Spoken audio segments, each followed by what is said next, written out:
Right. Hello, Rob. Right. Hello, Lloyd. How's it going? It's good, man. How are you? Yeah, I'm good. I'm all right, We've been thanks. Yeah, that's right. That's good. So earlier, I was walking through a field. That's Uh-huh. it. I just went walking through a field, Lloyd. Okay. It's a good story. Thanks for It's good, sharing. isn't it? Yeah. Write that What down. have you been doing today? You been Absolutely eating? nothing. I received a huge package from John. Yes. Just the most stuff. Um, got this fucking rad longship. It's Da-da-da. so cool. Bless him. The dude is so thoughtful. Like he messaged a whole bunch of us to ask what we should have on each of the shields. So Yep. Amazing. that's Super amazing. cool. He also gave me like so many like American cereals that you can't get here. I know that looks Um, so good. like fucking Fruit Loops, which are my absolute Fruit favorite. Loops, man. Holy Um, shit. and like you can't buy them here. I don't know, No, they're like illegal or whatever. I don't know. if they are They're illegal, too they are sugary. actually illegal. It probably is, yeah.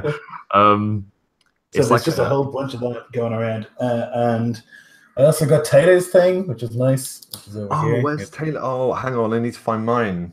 Oh shit, I put it away. I'll show it later. Oh, I've dropped it. Merry Christmas. Ta-da. Yep, so I Oh, got this. It was a really nice day because I just got loads of presents like that is really nice. a week after Christmas, which is super nice. I will go and find mine in a second. So let's do a rundown of what we're going to talk about then, Lloyd. Let's talk about this. Um, Yeah, so we've both been playing games. we have Uh, played two games in 2 days that were both very. Was it 2 days? Yeah, 2 days. yeah, They it were was, wasn't it? very, very intense. Uh, so we played Saga and we played Vampire yesterday and the day before. So we're Mm, going to talk about that, and then we're also going to talk about all the lovely community questions that we got from the lovely community. absolutely. I'm going to do it now, man. I'm going to quickly grab the thing. It Yeah. needs to be shown. So we have a bunch of stuff from the community to talk about as well, which is nice. We've got lots of really nice questions. So we can get through those and see what the crack is. I'm overwhelmed with how rad this stuff is. I also want to show this bad boy that John made, which is like a little prayer thing to Odin, right? And it's got a fucking light on it. Look at this. It lights up. Da-da-da, and it even flickers like a fire. Is that not the raddest thing ever? Oh my God, I didn't realize it lit up. Yep, it lights up and it like flickers like a fire does. It's Like a fucking amazing. fire. That's Unbelievable. insane. Oh my God, such craftsmanship. It's so Yeah, thoughtful as well, man. unbelievable. Like Yep, it's the best. amazing. Here it is. This is the thing that Taylor sent me. It's the medallion with the performance check Oh symbol yes. on it. It's very nice, you know. And if worse comes to worse, I could always barter it in Yes. post-apocalyptic society, Yeah. maybe, like, and say it's some kind of like idol to a fallen false I mean, god. yeah. Mine looks like it could be like actually some sort of magical amulet, which is nice, you know. Yeah, It's got the helm of awe on it. I could definitely like wear it and then be you could. protected in battle. Next time we do something, you'll have to you have to sew it into your clothing or something. Yeah. That'd be amazing. So talking about going into battle, did you like that one, Lloyd? Fucking segues. Let's talk about Saga first. Let's do it chronologically. Let's talk about Yeah. Saga. So yeah, go ahead. Uh, so I ran a game of Saga, which is the third episode, I think. Yes, Um, yeah.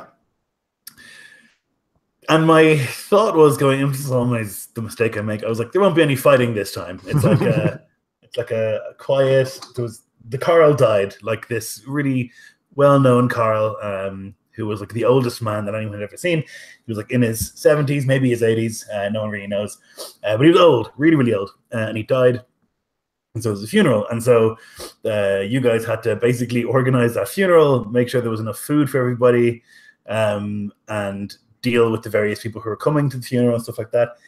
I had much more planned in that direction of like negotiations and stuff. But that didn't happen. There was like No. this pyre built for the Carl, and as Jeff's character was about to speak, there was like this knock on the gate, and Uthal Coldbrander had arrived. Uthal's like the bad guy, the big bad guy. He's like he's a jarl. He's very, very famous for being like a Reaver king, and is like an ancient enemy of the people who live where you guys live. And he arrived at the funeral to like pay his respects to his old enemy. He did so peacefully, and he was willing to put his weapons away. He even left his giant outside. He just wanted to come and like say something and pay his respects. And that, from my end, was really going to happen. He was just going to be like, that's a fucking enemy of mine. I fought for a long time. Take it easy, pal. And then he was just going to leave. That was like the extent of it. From my end, I just thought it would be interesting because Uthal's like, he's not a monster. He's just pragmatic, and knows that fear is like really effective. And so if you do cruel things, people will fear you, and then they'll give up without fighting most of the time. Sort of like a Genghis Khan, I guess, or something, Yeah. But that's not what happened. Do you want to tell them? Sorry. So I would if I wasn't having a coughing fit. Okay. So, what happened? So Nico's character is Vald, who has been slighted by Coldbrander in the past. I believe his family were killed by him. Just murdered. Burned alive, I think. Yeah. Burned alive, yeah. So fittingly, Isval decided it would be a good way to go to hurl himself into the pyre and drag Coldbrander in with him. Now, this obviously erupted into a very different kind of session, a session that you weren't, anticipating. So it, you had to rely on sort of running a combat on the fly and, basically doing the rest of the session on the fly, which I think is why it's so important to be able to improvise well to run games like this, because you can then facilitate what the players want to do. But the first thing I want to talk about with this in mind is essentially, Lloyd, you walked your villain, your main, you've said he's sort of like a main sort of villain anyway, into the middle of our midst where our basically all of the other factions were there. We had steel, we had superiority in numbers. They had a Jotun, obviously. Now, did it even cross your mind that we might think, actually, we might just try and murder him to save us the trouble later? Sure, yeah. But he had several plans to escape. And he knew that going in. He was like, these are people who are my enemies. They have every reason to kill me. But, custom and religion dictates they shouldn't in this situation. Like, I'm coming under a peace branch, there's a funeral, there's no violence at these things. It should be acceptable that I come here, say goodbye to this guy, and then we go back to being at war afterwards.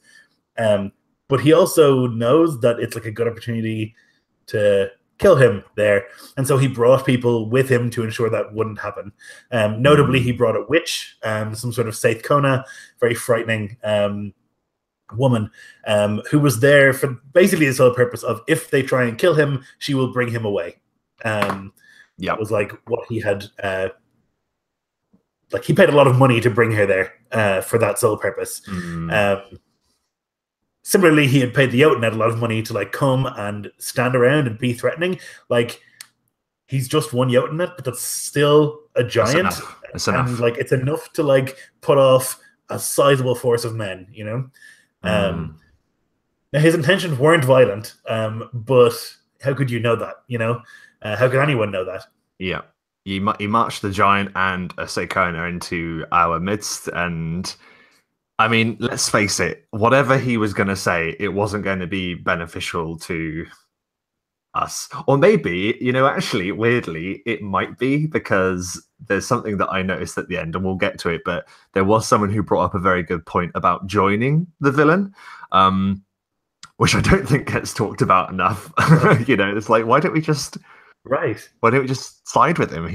I agree with what he's saying. He makes our life hell. Why would we not just join him? It would be so much easier, Yeah, but to the people in charge, I think it's a bit more important that they keep hold of. I wouldn't say it's a matter of heroism that what's happened with our group, which is another reason why I like the game, because it is more about being pragmatic Mhm. and sensible and not getting killed than trying to be a hero. Yeah.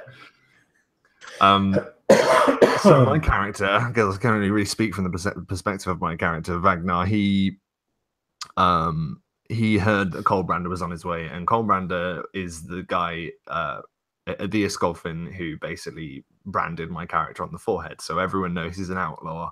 Everyone knows he's an oathbreaker, and because of this moment, his life has been made hell. I won't say what happened because I'm sure that'll come up in the game later. But he wasn't actually there, which was interesting because he decided he was going to go out to track to see if there were any reinforcements in hiding further away from the town. I felt quite bad about that because there weren't any, and then like I didn't want there to be some just because he went to look, because that feels disingenuous, you know. Like there weren't any dudes there, and I wasn't going to be like, oh, there's guys there because he went to go check, because there weren't any. He had just come with that little party, you know. And that's just the way things go sometimes. I mean, and I wasn't upset about it at all.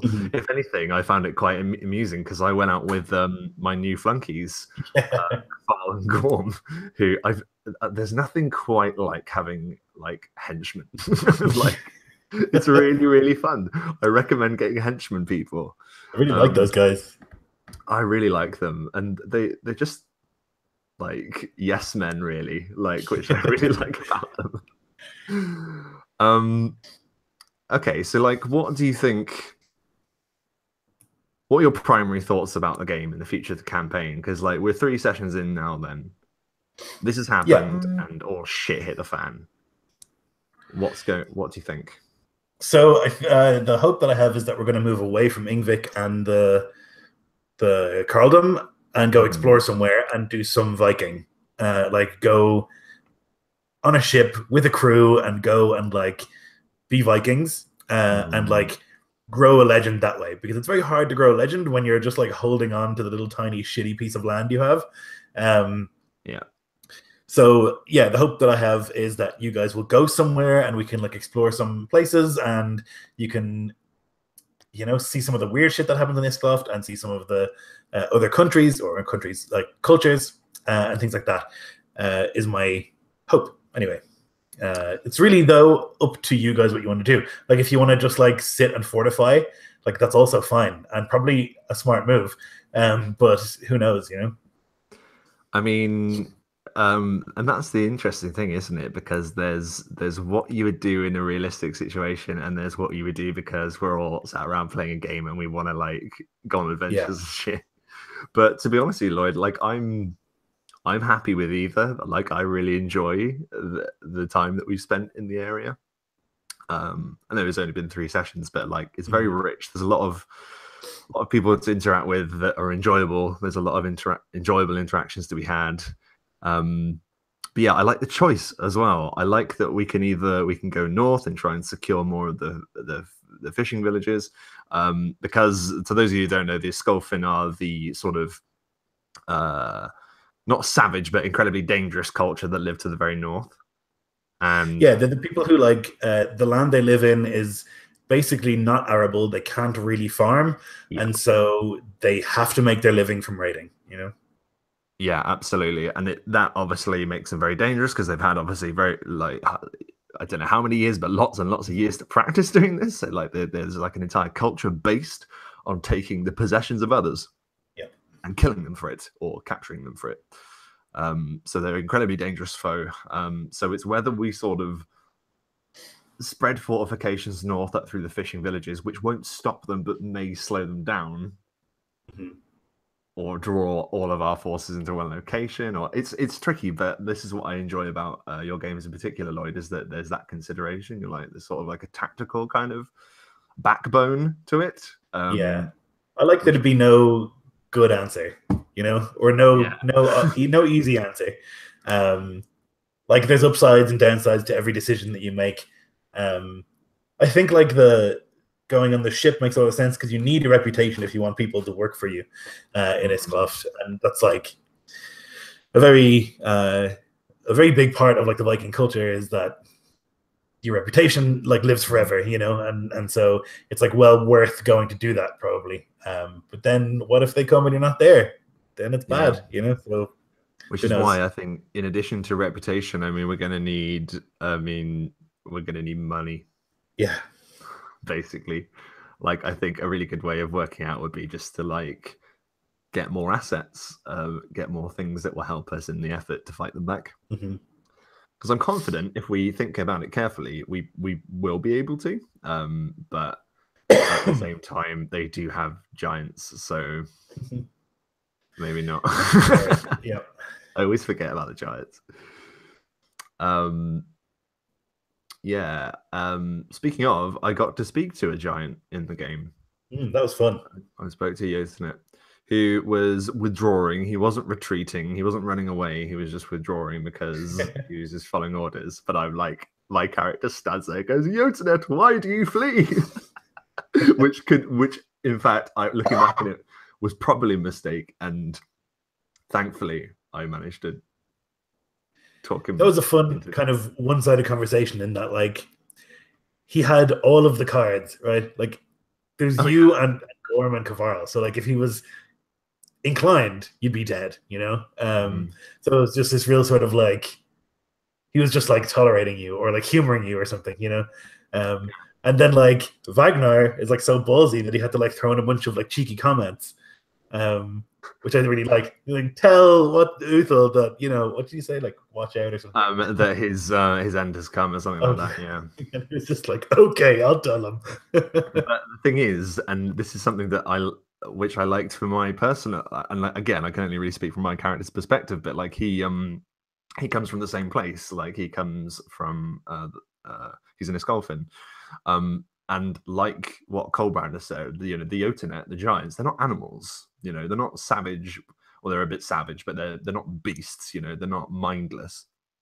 So I think that was maybe the thing that saved him. You know, if they'd like gone for honor, you know, and like charge for Odin, and like just ran in and fight him, he'd be dead. But like he actually knew what this thing was and understood them a bit better. Maybe, I don't know. Maybe I'm just talking shit. Maybe I'm just glad that I walked away from that encounter with, you know, my existence intact. One of the things that I really like is that they're not as big as giants in D&D, but they feel way bigger, I think, than any giant that I've fought in a D&D game. I don't know what exactly that is. I guess it's close like a low fantasy world or whatever. But also try and like bring that across in like the way that they move and that you can feel when they speak and like, you know, you can feel their breath and every step is like, and they're like, I don't know, 15 feet tall, which is huge. But it's like a giant in D&D is like 20 something feet tall, 30 even, you know. So they're smaller, but they're bigger in a different way. There's a reverence to them though, and everyone basically reacts the same way, which is you don't fuck with these people, and that's sort of like throughout all the games you've run, that has been sort of like a constant. Yeah. Like even if they haven't showed up like in a game or they've been spoken about, then it's kind of like, yeah, you need to watch out for them. And also, I mean, when fighting a normal human being, what's the difference with it being 15 feet or 20 feet? It's still a 15-foot muscular maniac with a fucking sword the size of a hedge. You know, like.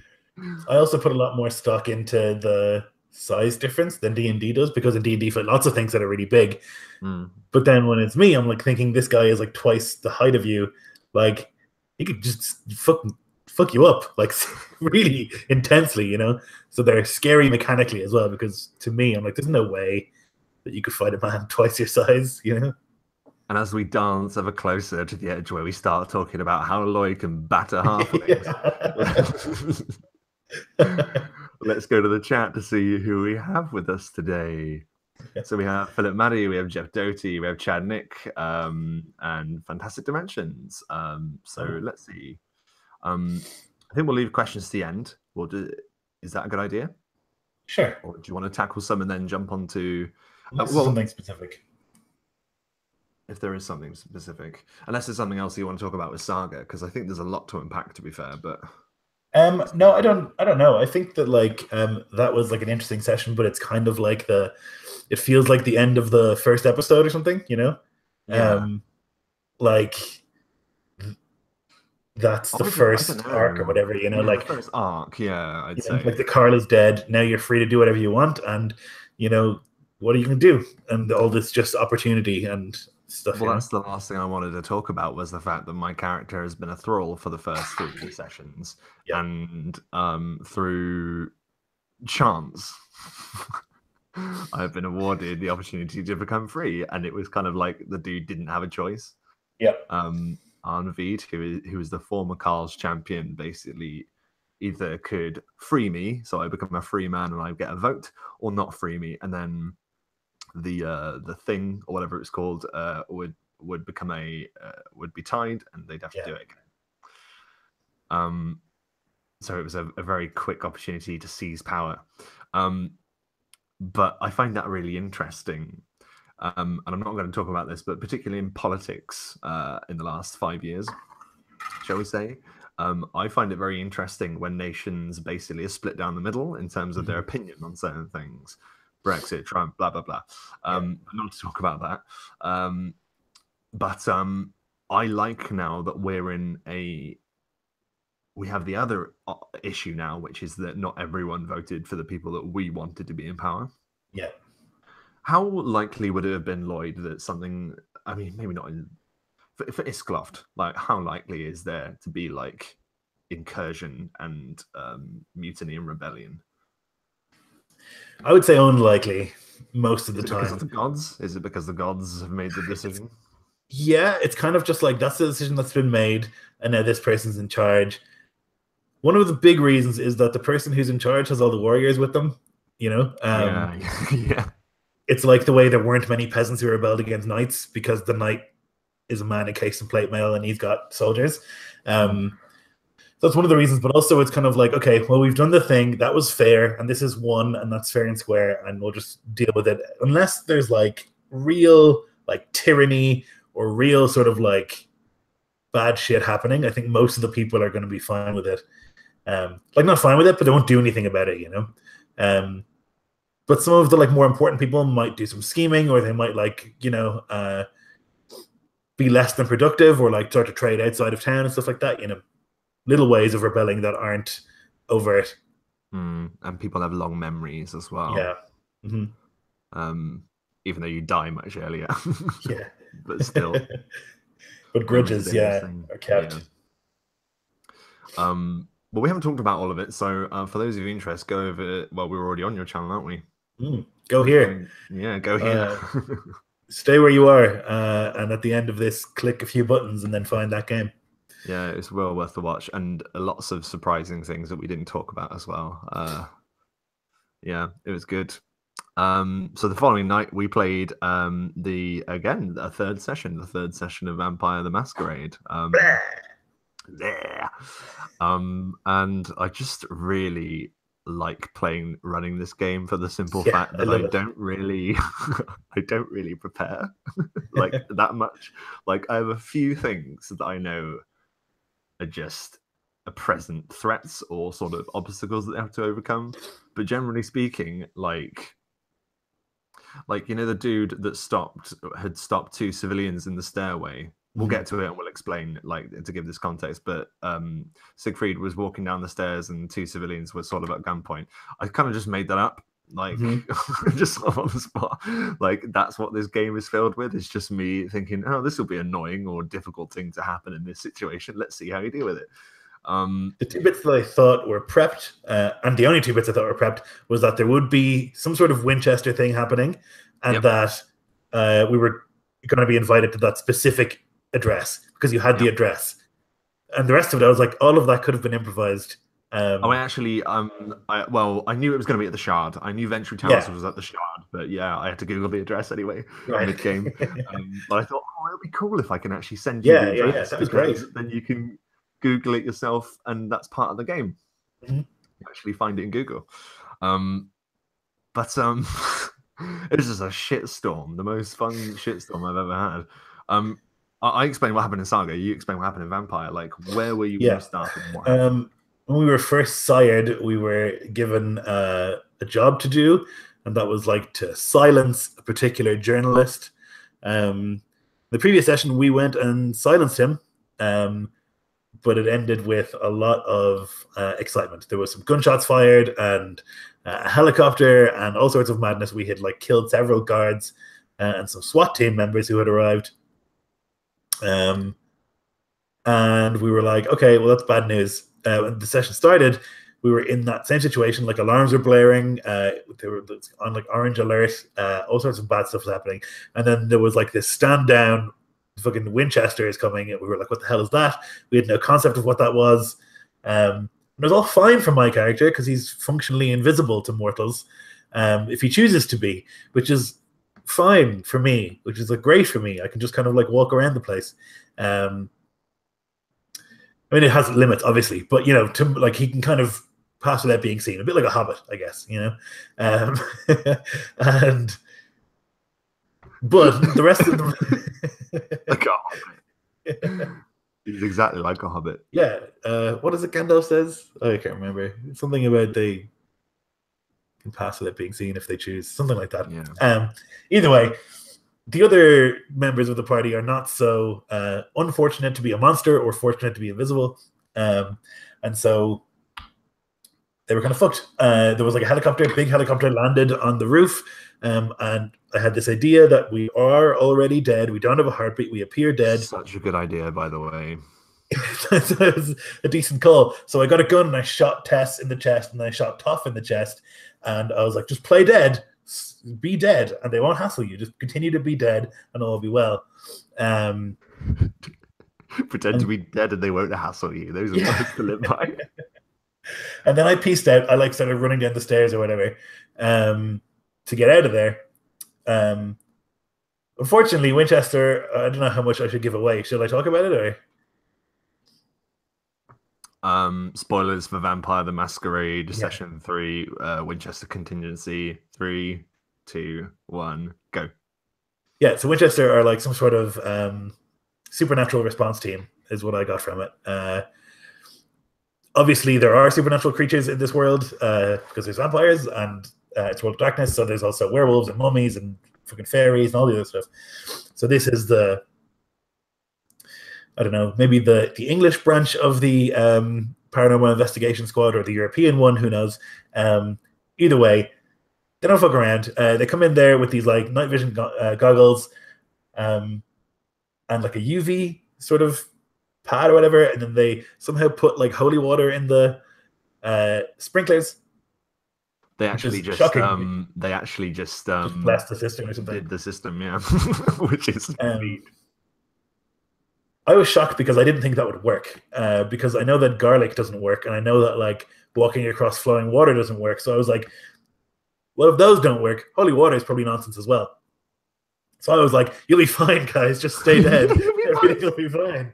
But they weren't, because holy water burns like a bitch, apparently. Yeah. So I had run down these stairs. Actually, I had leapt down a bunch of stairs. I came upon this policeman who was like about to shoot some civilians, about to shoot Siegfried. And then I fired my own gun up the stairs to be like, oh shit, they're coming. You have to run. And then he shot me, and I played dead. And then he was going to shoot me in the head. He like came over, and he was like, oh God, what have I done? And then he was like, oh, fuck it. And he was just going to shoot me right in the head.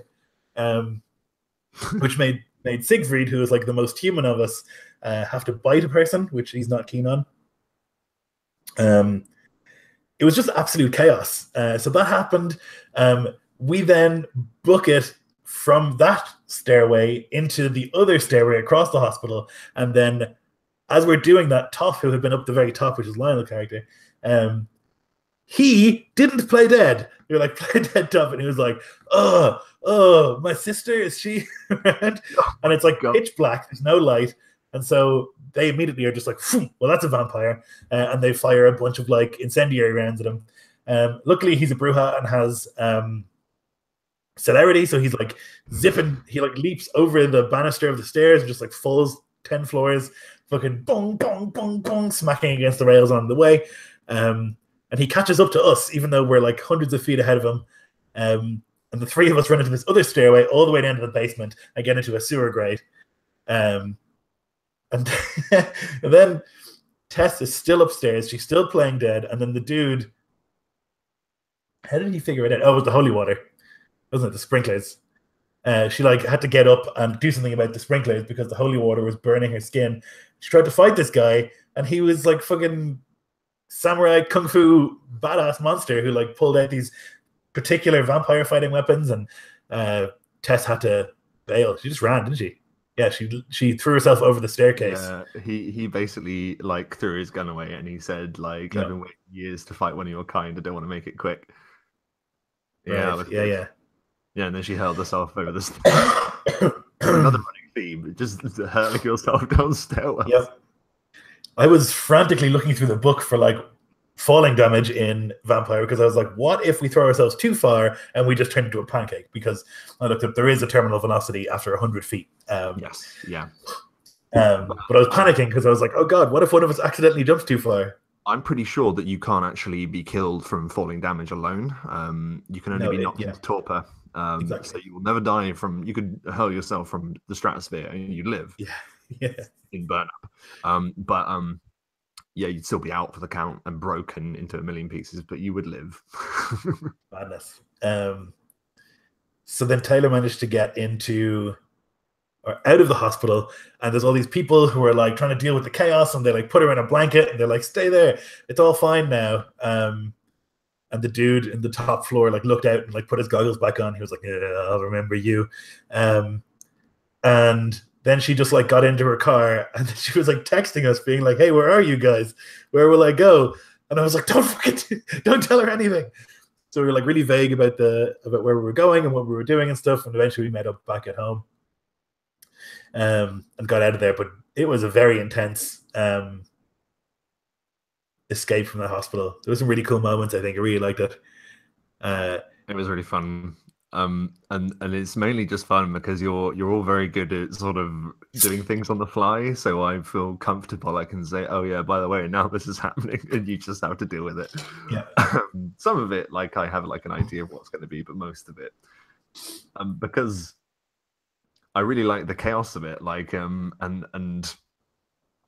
you know, that's life. Things just randomly happen to people, and you just got to deal with it. Another thing that I'm beginning to really enjoy about the game, because as we found in the first two sessions, that technology is a huge ally to you. It's a huge ally in the sense that your character is a hacker. You can destroy people's reputations overnight. You can access certain things or whatever. Just like a slicer, he's just really good at it. Yeah. But also, it does mean that if my antagonists or the people in the world are wanting to come after you, they also have access to that as well.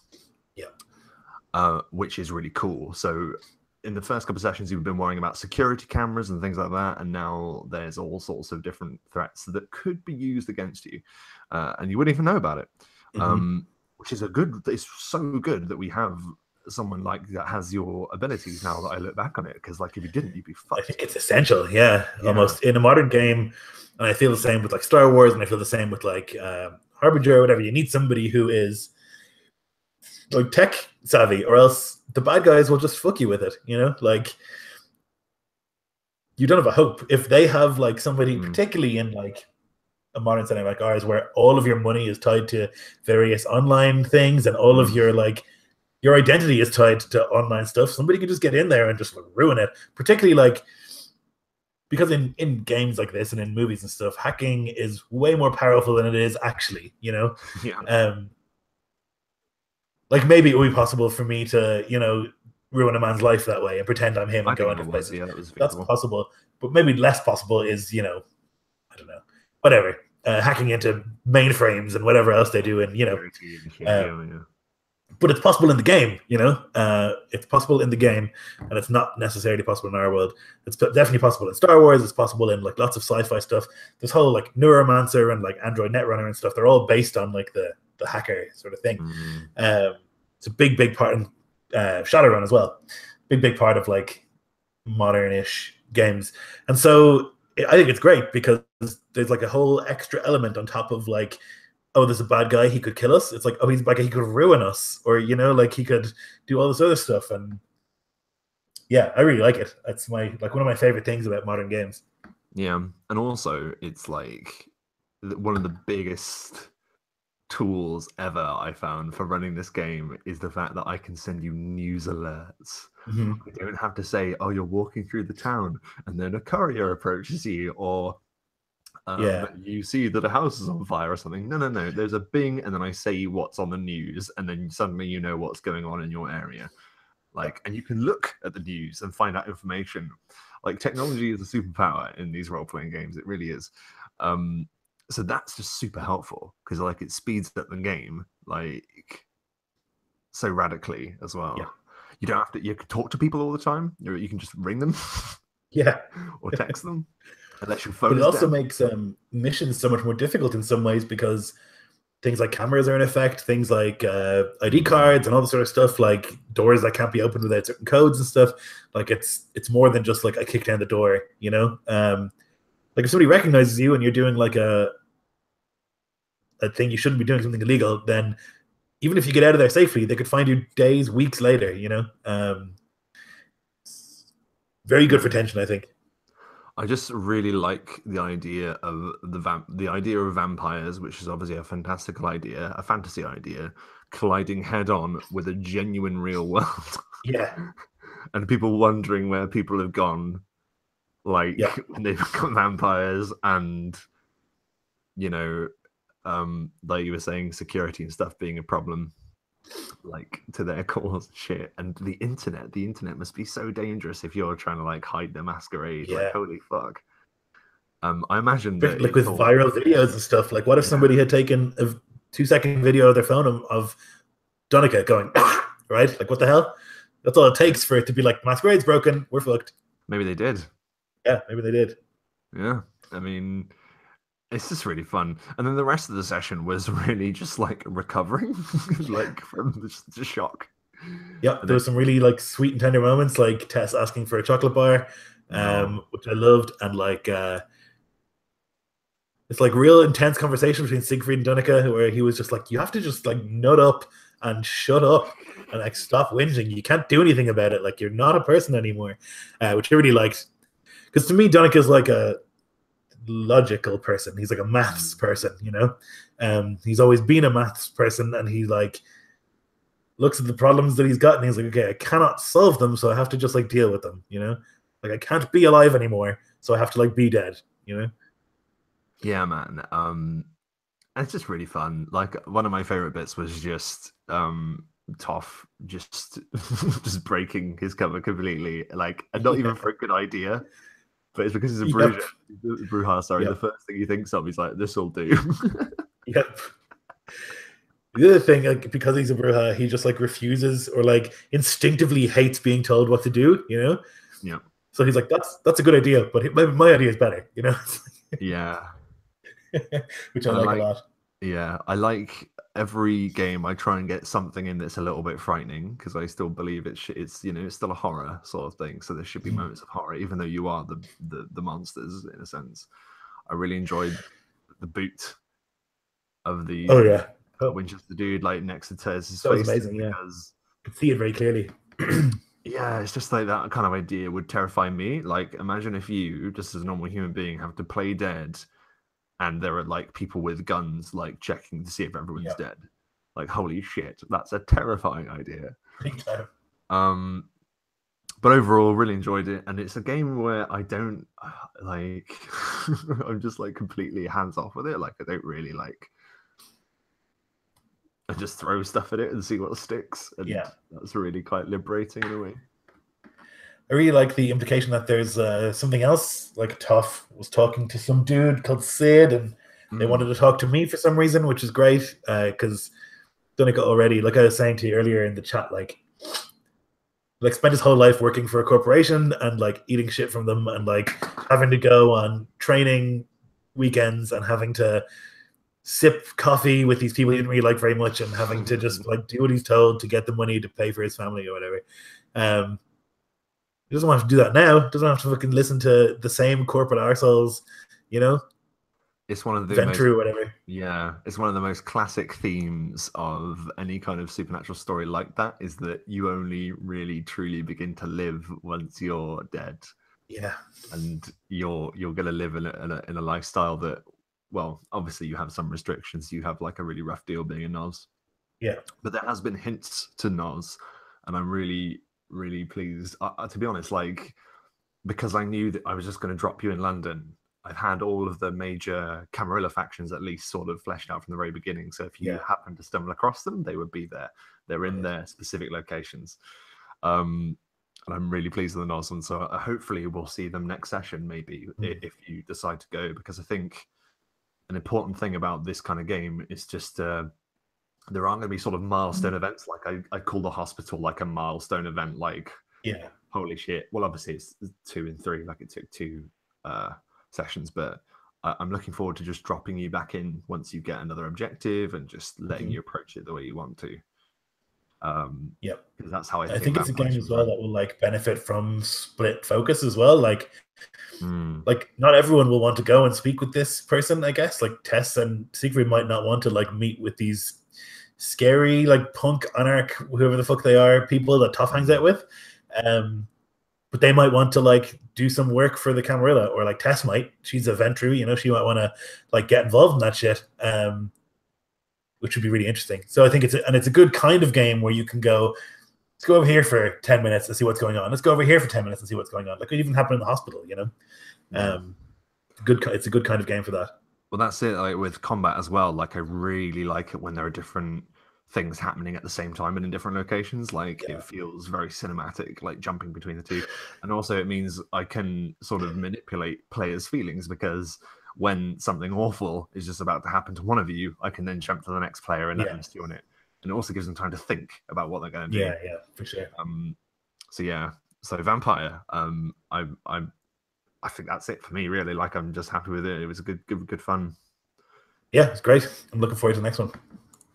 So Lloyd rather tactically posted into the hit Facebook group Absolute Tabletop, where he asked the community a number to basically put questions to us. So shall we go for some and do some questions, man? Yes, let's. Do you want to go? Yeah, I can go, yeah. So John Harrow begins by saying, do either of you have a strategy that helps you determine how to describe a scene or environment? How do you bring your games to life when they are theatre of the mind? Do you have one for that? I don't have a strategy. I always kind of think of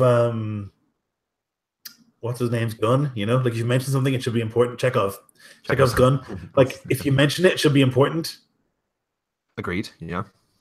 And so there is, I mean, there's value, I think, to like, and it smells like this, and it feels like this, and there's the sense of this, and you can see there's 14 different trinkets, and each one of them looks like this, and like there's value to that, sure.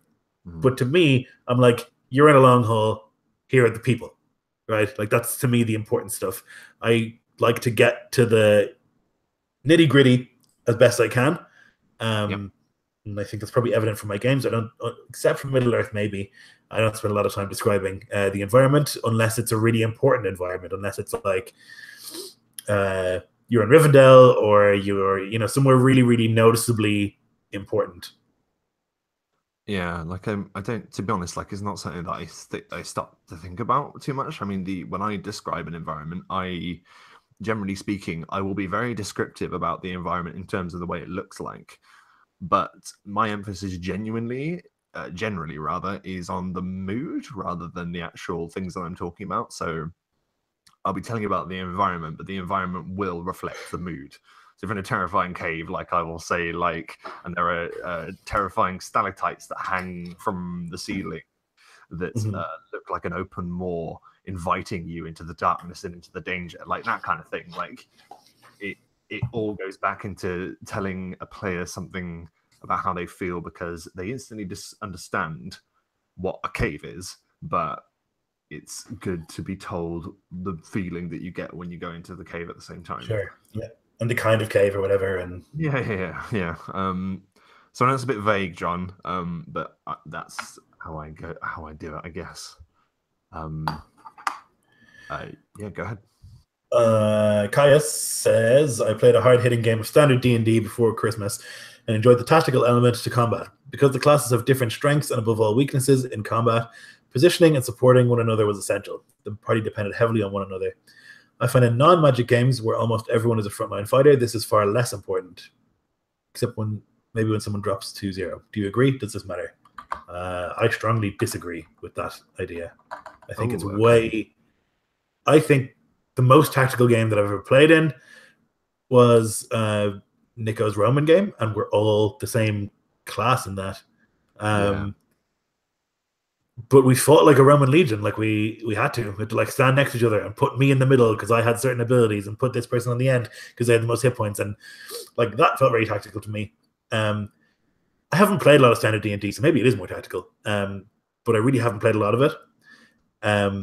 It's something that we stumbled across, and this is a conversation, and I don't know why, but I'm obsessed about this conversation ever since we've had it. It's about unarmed damage in 5e and the fact that it is significantly weaker, so the monk can excel and be better than everyone else with its unarmed and stuff. But the fact that both of our settings sort of don't have monks, so that then leaves sort of a void. And I think in some cases with D&D, when you remove magic from it, then yeah, absolutely. But I think that's obviously reliant on the setting, because you fight magic with magic or whatever, then yeah, sure, obviously then there's going to be a hole in your tactics or whatever. With the Roman game, I think you can't not be tactical. You have to be tactical because that's how Romans fought. If you're not fighting like that, then you're not doing it right, I guess. Yeah. I mean, maybe your Romans aren't very good, but obviously they aren't good. So I don't know. Like, I think it depends on the game overall, right? Like, I mean, like there are tactical games of standard D&D and there are tactical games of Isloft, but there are also games of like standard D&D that are just like piss around beer and pretzel games, I don't think that the setting makes a difference to how tactical a game is. Even if it's Roman? To me. Yeah, I think you could play. I mean, you'd be an idiot, and I wouldn't want to play it. But if you wanted to play like some happy-go-lucky Roman game, you certainly could. I think it's the DM and the players who decide how tactical the game is. Like, I don't think it has to do with the setting. Like, you could play fucking Pony Finder, and I'm sure it could be really tactical if you wanted to, or the Pug game, whatever that is. Like, there's all sorts of dumb little games out there that you could play. And you can play them real heavy tactical fucking miniatures and all sorts of stuff if you wanted to, I don't know. I think that philosophy goes back to the, when you're doing a session 0 ever, everyone asks what everyone else is because they want to fill in the gaps of what they have in the party. I think it goes back to that, isn't it? You want the tank, you want the healer, you want the support, you want the damage dealer. Sure. So like if you're playing... Sorry to interrupt you. No, go ahead. If you're playing... I think lots of people, maybe even most people, play D&D like it's a game of League of Legends, where you have all of those roles filled, right? Yeah. And they look at it as like a adversarial thing, and it's like not how I look at it, not how you look at it, not how most of this community looks at it. You're not trying to play games like that. Like I have played games where people are like, "Oh, well, I want to be this," because they want to be useful in the game as well. And I don't think there's anything wrong with that as well. And they want to optimize, and so yeah, there's nothing wrong with that. But it isn't necessarily how we go about it, is it? So, well, I optimize the shit out of my characters. Like I really optimize my characters as best I can. But it's still a different mindset, I really try to optimize Wagner. You'd be proud of me. Like I'm really good at the one thing really, which is the old Dex. Like he's a dexterous bastard. Yeah. Which is weird because more and more I'm thinking he should have been like a heavy, like I don't know. But I enjoy the fact that he has to be sly. So I don't know. Anyway, we're rambling. Yeah, we're going off this we are. But we'll talk more about it, definitely. Kaisos says awesome dice tower by John Cook. I absolutely agree. I showed it off already in the stream. I will show it off again because it's fucking rad. I don't know what that song is. I don't know, but it's now its official it's thing. rad. Yep. Yeah, it has its own motif. Emily Ripa says, if you were a dragon, what dragon would you be, and what would be in your horde? I always like the look of the black dragon the best. Well, this is the thing, Lloyd. I mean, what dragon would you want to be, and what dragon would you be? Because are you an evil person? Yeah, of course you're an evil person. Okay. I think evil's a point of view, you know? Oh, all right, Anakin. Jeez. What kind of dragon would I be? I don't know. That's like another question that I can answer. I don't know. Like, I don't know enough about the dragons to know that. I would be. Well, I'm prepared for this, Lloyd. So I think I would be. If I had to be a chromatic dragon, I think I would be green because they're quite social and they like talking to people and they like telling stories and shit. So that and maybe a bit of silver thrown in as well, just because they're red. And I would be a black dragon, I guess. Is there a kind of dragon that like amasses power as opposed to wealth? That's the kind of dragon I would be. That amasses followers and power as opposed to wealth. That's the kind that I would be. Actually, I think I would become a sorcerer king dragon lord. That's what I would be. Man. God Emperor King. That's a really good. To be fair, if I was a dragon, I dare say my temperament in life would change. I think so. Yeah. I think I definitely do things that I don't do as a human being, and what those are, I won't explain. Marquis says PDF or hard copy. PDF. Hard copy. Incorrect. I just like something physical, mate. Like I like something. Yeah. No, I love books. They're the best. But running a game, I don't think you can beat a PDF. I can go, I need to go to this page, and I'm there. I need to go to this heading, and I'm there. I need to find a thing. If you want to be efficient about it, then yes, obviously you're right. Well, I do. No, I know. No, I do like PDF too. But if one had to go, then maybe I'd just stick with the books. I don't know. Jonas says, how far would you personally homebrew or house rule a specific game before you think it'd be better to just play a different game? It's a good question. It is a good question because it's like, why even bother? Just play it. Yeah, I don't know how far you go before. Like I've done a lot of homebrew on 5th edition. Yeah, lots and lots and lots to make a new setting, but it's still recognizably 5th edition. I think it has all the same mechanics, just new ones or like new character options and new things. So I don't know. I think if you take 5th edition, you take away the D20 system, and you take away scaling armor class, and you take away hit points, and you take and you swap all those things out, and you change the way movement works, and then just I don't know, play a different game. When does a system cease to be a system? Yeah, exactly. My answer would be that I don't generally like. I don't really get bored with D&D. Like I've been playing it for years and it's never happened. So I'm fine with it. And if I do like have an impulse to want to do something else, I'll just start a different game. World of Darkness or Star Wars, like that's my plans at the moment. But yeah, like there's no harm in sort of wiping the slate clean and starting again with a completely vanilla game and then start homebrewing again with different things to get different effects. Yeah, your turn, Lloyd. How have your tastes in gaming developed over the years? What game, style, or genre did you start out with, and have you ended up moving on to something else? You first. Yes. I started playing 4th edition on my own in a vacuum outside of the community with some friends. I ran maybe 2 evenings of it, and that was it. And then years later, I found Ian and I started playing 5th edition, and I don't know, like my style has gotten much more improvisational. I think that's just natural though, as you DM longer.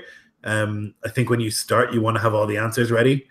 You don't want to be making stuff. Most people anyway, they want to do a lot of prep and stuff. So that's definitely changed for me. my tastes have become much more like I used to be really afraid to kill players. I used to be really afraid that if players had a bad time that they wouldn't want to play anymore in my games. That's not a concern for me anymore. Now my games are kind of styled around having players have a bad time or characters have a bad time. Um, so that's one of the things I've definitely changed. I used to play Fate quite a lot, and now I really don't like it anymore. What else? Yeah, I don't know. Overall, I mean, it's close, but it's definitely I've become more and more inclined to go to like realism and like grit and like real world stuff. Um, like dialogue is super a big part of my game. It's my favorite part of the game. Um, Way less interested in the like encounter design stuff. I really don't like that. It's boring to me now, and I used to really like it. Um, and yeah, so I guess I've become more focused, and I just figured out what I like. I think when you like run games, you try lots of different things, and eventually you hone in on what you like. Yeah, man. I think. I mean, I started when I was really young. Started with third edition and 3.5. I skipped fourth edition because I played a few games and didn't particularly like it too much, and I dug my heels in the ground and got really defensive about it. No, I just enjoyed 3.5, and it meant that I could run D&D and Star Wars in the same system, so I was really happy about that for a long time. But yeah, in terms of how my gaming style has developed, I would say almost kind of mirror you in the sense that the way that my tastes have developed overall, not just as playing games, but the kind of media that I enjoy, the kind of stories that I like being told. I've always been a huge fantasy fan, so generally speaking, the fantasy that I enjoy often kind of that kind of tone begins to surface in my games. And yeah, like I do still like designing encounters, but in the sense of getting kind of like an emotional response, like a tension or a fear of some kind, rather than being really pleased that I'm going to be able to do extra damage from you with my enemies that are in cover. Do you know what I mean? Like I much more enjoy those effects of an encounter rather than me knowing that mechanically I'm bettering you. You know what I mean? Right. Like, Yeah. which I also like. Don't get me wrong. Like, I love playing a game with crunch. Like, that's one of my favorite things too. So I guess in some ways I've developed quite a lot, but in other ways I'm kind of still enjoy what I like. Like I said before, I'm still playing D&D all these years later, and I think it's a testament just to like storytelling and fantasy and sci-fi in general. So it's yeah, it's good stuff. Let's see, where were we? Join us again. Do you fancy sandbox style campaigns? And if so, what would be your top 5 priorities in setting the game up for players to mess around in? We're both they're kind of running sandbox games at the moment, aren't we? Which we spoke a lot about at the top of this. So, I don't know, 5 things. Setting is that's the work of the sandbox game. Like, know what's going on. Have like a list of names that you can pull out of your ass when people ask, and just like take some decent notes at the end of the game would be one thing. I don't know. Also, drop enough hints. Don't be afraid to like insert a story, even though it's a sandbox, I guess. Like, things should be happening anyway. The players can choose to ignore that stuff if they want to, but there should be something happening. Usual stuff, I guess. Yeah, I'm just trying to think if there's anything I would add on top of that, to be honest, because yeah, like I think you nailed it with the setting, to be honest. Like, if you're running Star Wars and Lord of the Rings, make sure that you have a passing understanding of Star Wars and Lord of the Rings, for example. And if not, and you're in your own setting, then make sure that you can maintain the themes and the ideas of that setting without being too forceful about it, just that they're present. I think your 100% top priority should be the ability to improvise quickly and not worry like about throwing an encounter at them that you've literally making it as you're telling them to roll initiative. Yep. Like, don't be afraid to just throw shit at people, because like we were saying at the top of this stream, like life is unpredictable, so your game should probably be pretty unpredictable too. So if you feel a lull, if you feel like this game needs a certain something, it's like cooking, drop something in and see what happens. Yeah. Throw some salt in there. So I think we made like 3 or 4, so sorry about that. Yeah. But that's, you know, those are the ones you want to prioritize. If you prioritize yourself over too many things, then yeah, never mind. Kaya says, if you don't, this is a really important question. Actually, this is arguably one of the most important questions we've ever addressed ever, Lloyd. Oh my goodness. Bigger than the habit paradigm. I know. Brace yourself, man. Kaya says, if you don't feel motivated to play a game that you're in as a player or a GM, do you continue to play or not? Is there any merit in soldiering on with a game that you don't enjoy but others do? Do you have any tips to maintain interest in a long campaign? Yes, I do. How about you, man? You go first. I think when you are running a game as a GM, and I'm going to talk as a GM first of all, because it's more difficult, I think, for a GM, because the player just has to show up for the game.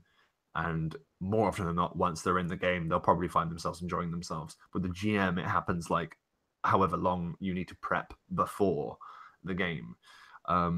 So you need to, ensure that you are completely 100% in love with the game that you're running.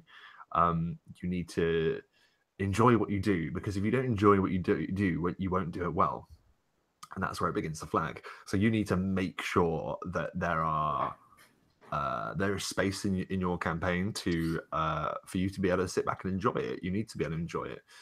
Like, I feel like when I run my games, I feel like I'm discovering things along with the players, which keeps it interesting for me, because it's unpredictable, and I'm having to. The way I'm playing the game is reacting to what my players are doing, and so it's about like keeping it fluid and interesting to yourself, and also being super enthusiastic about. This is what I do anyway. Like, I'm super enthusiastic about my games, not as like a hubris kind of thing, I suppose, but more of a like, oh my god, what are you going to do? Because I like the tension in not knowing what my players are going to do, so I don't know what's going to happen either. So yeah, I don't know if that makes an awful lot of sense. But I think like it's natural. I definitely had it with like long running campaigns, like with Against the Shadow. A few times I've been like, I don't want to prep this game. Like sometimes I just get lazy, or like I lose them. Like, I love that game. I love it. But sometimes like I'm just like, ugh, I don't want to do it. You know, real life, man. You come in from work or whatever, yeah, like, or doing a whole day of doing something completely different, and then you've then got to come up with what's going to happen in the game. You've got to be creative. You've got to run it, so you need a certain level of energy about you. And sometimes that's really hard. Like, and sometimes I just want to be like, no, I can't do it. But then again, it always ends up good, you know, always ends up being fun. But it can be hard with long running campaigns as a GM, I think, to like always be motivated and always be enthused, particularly if it's a game that happens very frequently, or like has to happen on a certain date. It can be hard to like make yourself enthused, but you just got to do it. I don't know. If you like the game enough, then you will do it, and if you don't, then you won't, and you'll call in sick to the game, or you'll something will come up or whatever, you know, and you won't go. If you find yourself doing that, then quit the game, I guess, you know. Like, if the love isn't there anymore, yeah, when the enthusiasm isn't there, then you probably shouldn't play it. Also, like, just talk to each other. Like, that's like the one rule that I always fall back to, is just talk to each other. Like, yeah, maybe other people are feeling the same. But also, just before you, because this is something I've noticed, like, if you get really excited about an idea, and then, you know, you play a session or two or whatever, and then people kind of just drop it and it fizzles out, like, clearly, I don't know, like, does it go back to the genesis of the idea? Like, does it have to reach a certain criteria before it becomes something that will work as a campaign that people will stick to? Yeah, I think a good campaign's like lightning in a bottle, right? You have to find the right combination of people and the right idea and the right GM. It all has to work, and then it has to like continue working. Because you can have a great session, but then you might like Vagabond. I had a really good session with that the first session that we ran. I really loved it. But then scheduling woes have gotten in the way for so long now that I'm like I am enthused about doing that game, but like it's been such a long time since we played it that I'm like I don't even remember what happened at all. I was lucky we record them or whatever, but sometimes you can have a really good thing and then like situations happen where it fizzles or like things don't go the way you plan or whatever, and that can just lead to games vanishing. I guess the other thing you need as a DM in like a long game is just like Herculean ability to like wrangle people, and the ability like not to lose your mind over it. I get very frustrated with it. I know you do as well. Well, it's just challenging, isn't it? Like, Yeah. and it's no one's fault. And if anything, like I'm asking for it, like because I'm getting people that live in the 4 different countries of the world to play at the same time. So yeah, it is tricky. Which is why I'm always envious of the Against the Shadow formula, which is one that I adopted for Vampire, even though obviously Christmas made that difficult, but at least with bi-weekly you have like a running schedule, and although admittedly you have to keep coming up with ideas for the game over and over and over again quickly, I think the momentum definitely helps. Yep, it's fresh in your mind, right? 2 weeks is not a long time between games, relatively speaking, so you can always kind of make it happen. Generally speaking, though, I think it's nothing but a good, like, to just round it off, it's nothing but a good thing, because more often than not, people are like throwing loads and loads of different campaign ideas just out and trying them out, and there's nothing better than that. So overall, it's a really good thing. Like I suffer majorly with like campaign. I don't know, brain. I just like want to run 100 things. And I always think games will be better as a campaign than a one shot because I love a campaign. I love a good campaign. And also, you can't schedule 100 campaigns, and you can't. Not all games are also designed to be, like you just can't do it. And like even today, I was like, oh, I'd love to run a fucking Dark Heresy campaign. I'm like, no, you can't do that. Do some one shots. Yeah. I was like sitting around. I was like, that'd be really good. That'd be really fun. I was like, nope, don't do that. You have to not. I used to do it. I used to, twice in my. Maybe 3 times even in my gaming career, I've just like burnt out so heavily that I left for like a month or 2. I was running like so many games and being in so many games, and it, like there's only so much creativity in your brain, Yeah, no, it's fair enough. And oh god, there was something else I was going to say as well. Like personally, I'm of the opinion I really like one shots, but I don't ever feel quite as good about them, and I feel it's because of a limited investment.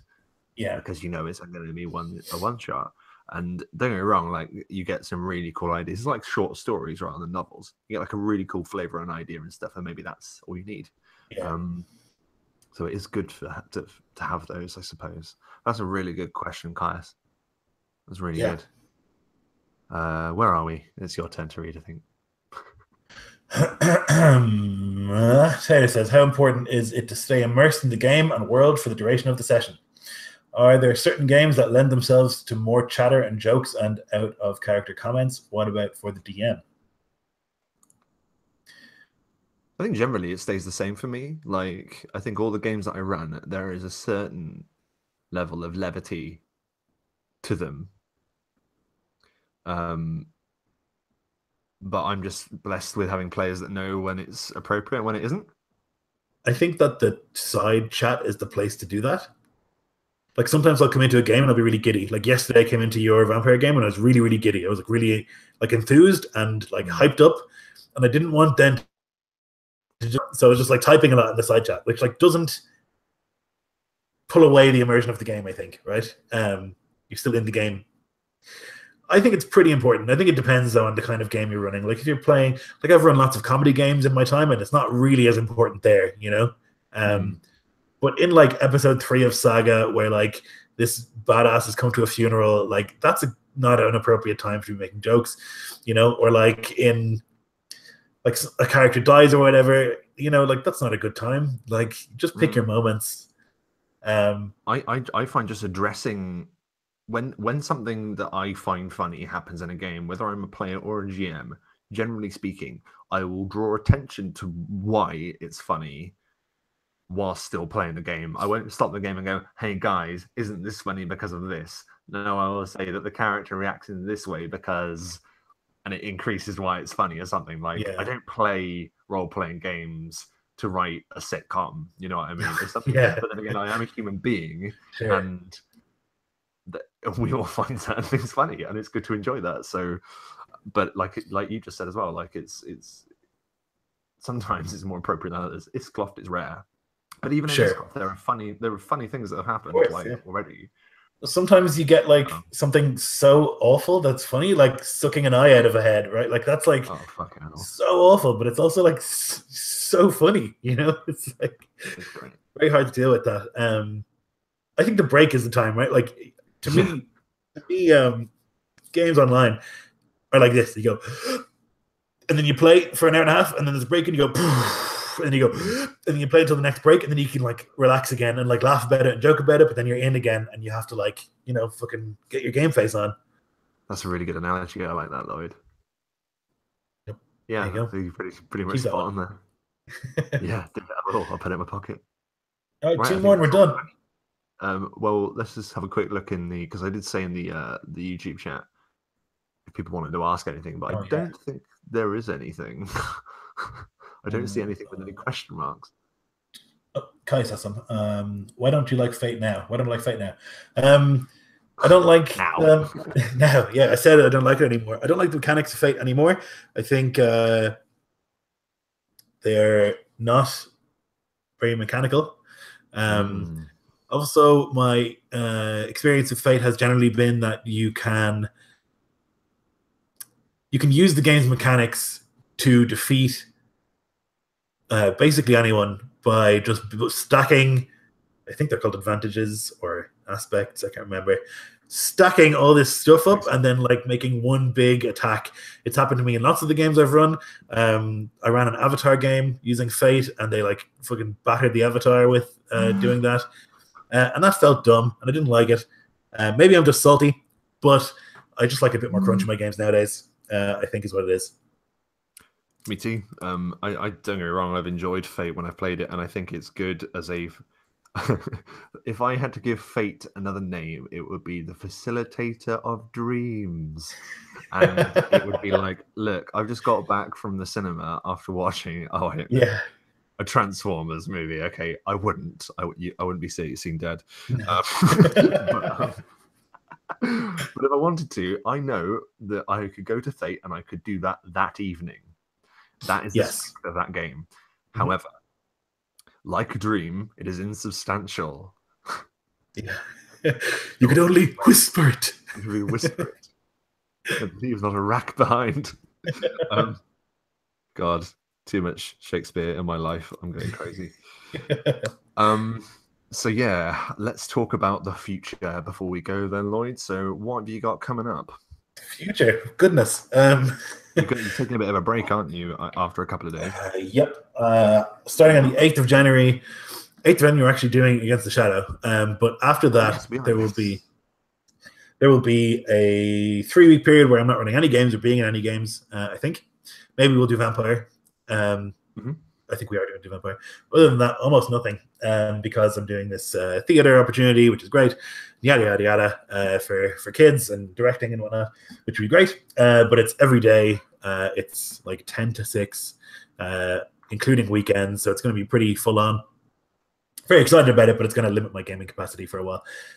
However, in February, there's a bunch of shit happening. There's your Knights of the Remnants game is going to happen, which is great. There will be obviously the return of Saga and Against the Shadow. There will be hopefully the return of Vagabonds. I just posted in. That's what I was thinking about. I posted in that group today, being like, "Listen, lads, got this thing coming up, but after that, let's fucking do it." And then hopefully this Dark Heresy trilogy. If I still am enthused about that after 3 weeks of theater, who knows? Yeah. That's cool, man. And you know what? In a way, like, because obviously our gaming schedules are somewhat parallel to each other because we're involved in our games together. But in a way, I quite like that we're basically getting like a month's worth of gaming into like a week and a half, Yeah. basically, which is quite fun. Saga Vampire. We have Lawkeepers, Chapter 13 coming up this Saturday. A lovely early evening game for me and Lloyd. That's going to be pleasant. Revenge of the Dragonborn. And the session, like I've been putting my mind to it over the past couple of days, and I'm going to be running this as a hybrid between my usual Lawkeepers prep method of, you know, knowing that there are going to be certain dramatic things that I would like to have happen. Maybe they will, maybe they won't. But giving a big old bunch of room to just have crazy shit happen. Because I'm in the advantage where I've spent the whole last session setting up the pieces. Yep. And I'm really looking forward to just seeing what you guys do, because I've given you the problem. You're now going to have to just work out and see what you want to get out of the situation you're in, preferably your lives. Hopefully even more. Hopefully you're, I don't know. And also, Taxes has his memories. Yeah. Or does he? Or does he? Yeah, like you say, there's Vampire that's coming up. More Vampire I'm really excited about. Star Wars Knights of the Remnant begins in February. Yeah, lots of cool stuff. And more chats like this. So keep your eyes peeled. And your ears to the ground. Keep your eyes peeled. It's a strange phrase, isn't it? It is a peculiar one. I mean, I don't want to peel my eyes at all. If I can avoid it. Anyway, thanks for watching, everyone. You can always tell it's that the chat has been too long when every conversation devolves into I don't know. You know, that's the thing about us, me, Lloyd. We sort of we talk. Our starting thing should be, hello, I'm we're Rob and Lloyd, and we talk about RPGs until we stop in a bit. Yeah, that should be the slogan. Yep, I like that. Until we decide we're done. That's it, and I believe now we are done. So yeah. I was about to wrap up, and it's on your channel, so you have to wrap up. Oh yeah, okay. Thanks for watching. If you did, catch you all next time. Thanks, Rob, for coming over and talking and all that good stuff. Okay, bye. Okay, bye. Bye.